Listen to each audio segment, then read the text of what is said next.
दोस्तों, अगर डॉक्टर किसी को डेड डिक्लेयर कर दे तो उसके बाद वो इंसान बाय एनी चांस फिर से जिंदा हो सकता है? आप में से ज्यादातर लोगों का जवाब ना ही होगा, पर वहीं आप में से कुछ लोग वो भी होंगे जिन्होंने ये चमत्कार होते हुए प्रत्यक्ष रूप से देखा होगा। और मेरी आप बीती भी कुछ ऐसी ही है। फर्क बस इतना है कि वो मर के जिंदा होने वाला इंसान मैं ही हूं। आज से लगभग 7 साल पहले मेरा एक भयानक रोड एक्सीडेंट हुआ था, जिसमें मेरी बाइक एक 12 पहिए वाली ट्रक से भिड़ गई थी। मेरे हाथ पैरों की हड्डियां टूट गईं, पर मुझे वक्त रहते हॉस्पिटल पहुंचा दिया गया।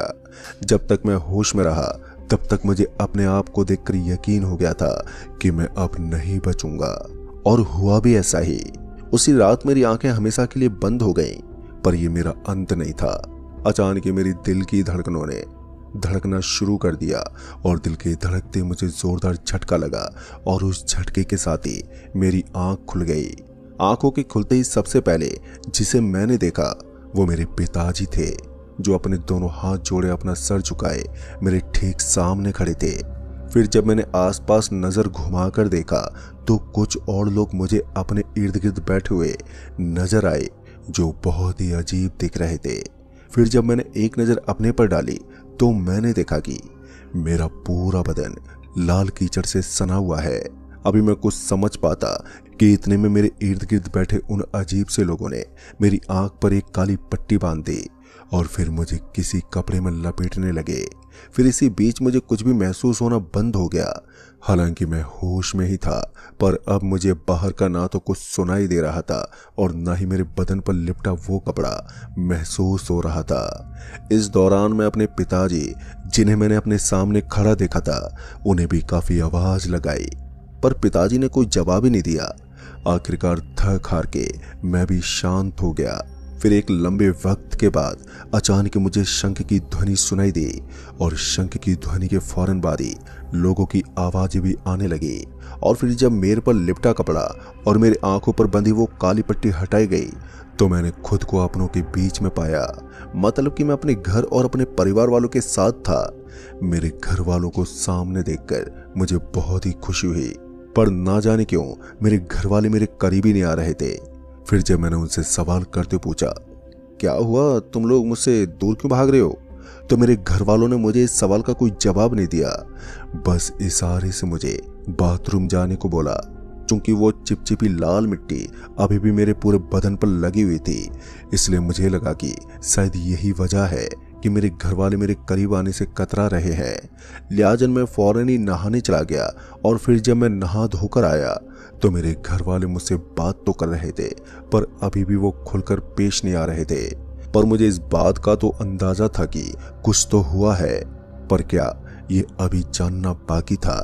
फिर जब मैंने पिताजी से पूछा जोर देते हुए कि आखिर बात क्या है, आप लोग ऐसा क्यों कर रहे हैं, तो पिताजी ने अपनी चुप्पी तोड़ते हुए कहा, बेटा हम तुम्हें कुछ नहीं बता सकते, पर इतना जान लो कि ये तुम्हारी दूसरी जिंदगी है। तुम्हारी मौत 1 साल पहले हो गई थी, और तुम्हें मौत की दुनिया से वापस लाने में मुझे 1 साल का वक्त लग गया। पिताजी के कहने पर कि मेरी मौत 1 साल पहले हो गई थी तो मुझे ठीक से समझ में नहीं आया। फिर जब पिताजी ने मुझे मेरा ही डेथ सर्टिफिकेट दिखाया तो मैं भी दंग रह गया। अपना ही डेथ सर्टिफिकेट देखने के बाद मेरे गले से ये बात नहीं उतर रही थी कि सच में मेरी मौत हो चुकी है। मैं अभी पिताजी से और सवाल करता कि उन्होंने कहा कि बेटा क्या हुआ, कैसे हुआ। इन सवालों से जितना दूर रहोगे उतना ही तुम्हारे और हम सब के लिए अच्छा है, इसलिए तुम अब इस बारे में कुछ ही मत पूछना। ये बोलकर पिताजी वहां से चले गए। खैर उस वक्त मैंने भी पिताजी की बात मान ली और उनसे कोई भी सवाल नहीं किया, पर मेरे मन में सवालों का सैलाब उठा हुआ था, जिस वजह से मैं बहुत ही अजीब महसूस कर रहा था। दिन यूं ही गुजरते गए, पर मेरे घर वाले ना जाने क्यों अभी भी मुझसे दूरी ही बनाकर रखते। रात होते ही वो सब अपने अपने कमरे में चले जाते और अंदर से दरवाजा बंद कर देते, और फिर अगली सुबह ही वो अपने कमरे से बाहर आते। वही मुझे भी बड़ा अजीब महसूस हो रहा था। मुझे कभी कभी ऐसा लगता कि मैं हूं ही नहीं, मतलब कि मैं कभी भी आईने में अपना ही चेहरा देखकर इस सोच में पड़ जाता कि ये कौन है। और तो और मुझे अब अलग अलग शौक लग गए थे, जैसे कि पेंटिंग का। पर मैं जो भी पेंटिंग बनाता था वो सारी ही पेंटिंग बहुत ही डरावनी और बहुत ही मनुष्य होती थी, क्योंकि मेरी हर पेंटिंग में किसी न किसी की मौत होती थी, वो भी बड़े ही दर्दनाक तरीके से। पर हैरानी वाली बात तो ये थी कि पेंटिंग बनाते वक्त मुझे ये याद नहीं रहता कि मैंने कब पेंटिंग बनानी शुरू की है और कब खत्म। इस पेंटिंग तक तो ठीक था, पर गुजरते वक्त के साथ एक और चीज होने लगी। दरअसल एक सुबह जब मेरी आंख खुली तो मैं अपने बिस्तर पर नहीं बल्कि किसी कब्रिस्तान की किसी कब्र पर बैठा हुआ था। अपने आप को कब्र पर बैठा हुआ देखकर मैं चीखते हुए उस कब्र से उठा और भागा, और गिरते बजरते जब मैं उस कब्रिस्तान से बाहर निकला तब जाकर के मेरा दिल काबू में आया। फिर और जब मैंने आसपास देखा तो सामने एक बस स्टॉप दिखा जहां कुछ लोग मौजूद थे। मैं फौरन ही भाग के उनके पास गया और जब मैंने उनसे पूछा कि ये कौन सी जगह है तो उन्होंने बताया कि यह हसरंगाबाद है। आज से पहले मैंने कभी भी इस जगह के बारे में नहीं सुना था। फिर जब मैंने उनसे पूछा ये सरौली यहाँ से कितनी दूर है तो उन्होंने इस पर सवाल करते हुए पूछा, कौन सी सरौली की बात कर रहे हो आप, जो मक्की बाजार के पास है या बिधौला वाला सरौली? बिधौला का नाम सुनते ही मैंने कहा, हाँ हाँ बिधौला वाला ही सरौली, मैं उसी की बात कर रहा हूँ। मेरे ये कहते उन्होंने कहा, वो तो तकरीबन 350 किलोमीटर दूर है यहाँ से। सरौली के लिए तो खामियाने से बस मिलेगी या फिर ढोज के रेलवे स्टेशन से 7 बजे वाली पुरवैया एक्सप्रेस से भी जा सकते हो। दोस्तों ये जानने के बाद मैं ढोचकी पहुंचा और वापसी की ट्रेन ले ली। पर घर लौटते ही मेरा मन काफी अशांत था, क्योंकि ये कोई साधारण बात नहीं थी कि मैं अपने घर से 350 किलोमीटर दूर आ गया और मुझे ये भी याद नहीं है कि मैं कब और कैसे उस कब्रिस्तान में पहुंच गया। हालांकि उस वक्त मेरे पास इन सवालों का जवाब तो नहीं था, पर मुझे ये पता था कि पिताजी को जरूर मालूम होगा। बहरहाल जब मैं घर पहुंचा तब तक सूरज ढल चुका था और घर का दरवाजा बंद हो चुका था। जैसा कि मुझे पहले से अंदाजा था कि मेरे घर वाले अब मेरे लिए दरवाजा नहीं खोलेंगे। ठीक मेरे अंदाजे के मुताबिक मेरे दरवाजा खटखटाने पर और आवाज लगाने के बाद भी किसी ने दरवाजा नहीं खोला।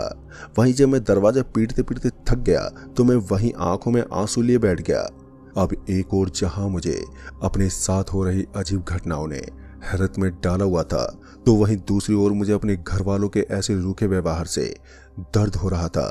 खैर बहते हुए आंसुओं के साथ रात गहराती गई और मेरी आंखों को भी भारीपन महसूस होने लगा। बार बार पलक झपकती मेरी आंखें मुझे नींद के आगोश में ले जाने की जद्दोजहद में लगी हुई थी। पर मुझे अब इस बात का खौफ था कि कहीं मैं फिर से उस कब्रिस्तान में ना पहुंच जाऊं, और इसी खौफ के चलते मैंने पथराई हुई आंखों के साथ वो रात गुजार डाली।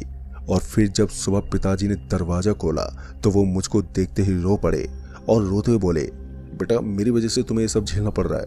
काश मैंने उस आदमी की बात नहीं मानी होती और तुझे जिंदा करने की बजाय एक जिम्मेदार पिता होने के नाते अंतिम संस्कार कर तुझे इस दुनिया से विदा कर देता तो तुझे इस दर्द से गुजरना नहीं पड़ता। पर बेटा तू मेरे मुंह के चलते उस दुनिया की दहलीज पर खड़ा है जो हम इंसान की है ही नहीं। पिताजी की बात सुनकर मुझे कोई हैरानी नहीं हुई, क्योंकि जो कुछ भी मेरे साथ हो रहा था वो यकीनन आम सोच से कोसों दूर की बात थी। ये कुछ ऐसा मामला था कि जिसे हमारा विज्ञान आज तक समझने में नाकामयाब रहा है। फिर जब पिताजी ने ये कहकर दरवाजा बंद कर दिया कि तू हमसे कहीं दूर चला जा और फिर कभी मत आना, तो ये सुनकर मैं एक बार फिर से मर गया। आखिर एक परिवार ही तो था जिससे मुझे मदद की उम्मीद थी और जीने की वजह। खैर उस वक्त मैं बड़े ही उदास मन के साथ अपने घर की दहलीज से चल पड़ा, पर जाना कहाँ था ये तो मुझे पता ही नहीं था। घर से निकल जाने के बाद मैं अकेला बेसुध बस चले ही जा रहा था कि तभी कोई मेरे से टकराया और टकराते भूत भूत चिल्लाने लगा। फिर जब मेरी नजर उस इंसान पर पड़ी जो मुझे देखकर भूत भूत चिल्ला रहा था, तो मैंने फौरन ही उसका कान पकड़ा और उसके कान को मरोड़ते बोला, तू सुधरेगा नहीं साले, मिलते ही तेरी मस्करी चालू हो गई। दरअसल वो इंसान कोई और नहीं बल्कि मेरे कॉलेज का दोस्त वरुण था। मेरे कहते वरुण शांत हो गया और बड़े ही गंभीरता से बोला, आज से करीब 1 साल पहले तू उस एक्सीडेंट में मर गया था और हम लोग तेरे अंतिम संस्कार में भी पहुंचे थे। वो अलग बात है कि अचानक ही तेरे पिताजी ने तेरे अंतिम संस्कार में आए सभी लोगों को ये बोलकर भगा दिया कि तमाशा देखने की कोई जरूरत नहीं है। तेरे पिताजी के उस अजीब व्यवहार के चलते सभी लोग उसी वक्त चले गए थे। मुझे तो अभी भी यकीन नहीं हो रहा है कि तू सच में जिंदा है। वरुण की पूरी बात सुनने के बाद ये तो साफ हो गया था कि मैं सच में मर गया था। पर दिक्कत वाली बात यह थी कि मुझे उस एक्सीडेंट के अलावा कुछ भी याद नहीं आ रहा था। फिर जब मैंने वरुण को सारी बात बताई तो उसके भी होश उड़ गए, पर उसे मेरी हर उस बात पर यकीन था जिस पर कोई दूसरा इंसान मरते दम तक नहीं करता। आखिर वरुण ने मुझे मरा हुआ भी देखा था और अब जिंदा भी देख रहा है, जो कि एक अचंभव से कम नहीं है। खैर, सारी बात बतलाने के बाद वरुण ने मुझे अपने साथ चलने को बोला। उस वक्त मुझे भी कुछ समझ में नहीं आ रहा था कि कहाँ जाऊं कहाँ नहीं, लिहाजा मैं वरुण के साथ चलने को तैयार हो गया। अभी मैं वरुण के साथ उसके घर ही जा रहा था कि तभी वरुण की नजर एक बुर्के वाली औरत पर पड़ी और उस औरत पर नजर पड़ते ही वरुण ने चीखते हुए जोर से बोला, यार याद आया, जब मैं तेरे अंतिम संस्कार में पहुंचा था तो मैंने तेरे पिताजी को एक बुर्के वाली के सामने अकेले में हाथ जोड़ते हुए गिड़गिड़ाते हुए देखा था, पर वो बुर्का काले रंग का नहीं बल्कि नीला था। वरुण के एक कहने के बाद मैं इस सोच में पड़ गया कि आखिर वो नीले बुर्के वाली कौन थी और पिताजी उससे क्या बात कर रहे थे। अब मेरे सामने एक ये नया सवाल खड़ा हो गया था। बढ़ते सवालों में उलझा हुआ मैं वरुण के साथ उसके घर पहुंचा और खाना पीना करने के बाद एक कोने में बैठ गया। वरुण भी किसी काम के चलते चला गया और वहीं पर बैठे बैठे मेरी आंखें फिर से भारी होने लगी। मैं सोना तो नहीं चाहता था, पर शायद अब ये मेरे बस में नहीं था, इसलिए कब मेरी आंख लग गई मुझे पता ही नहीं चला।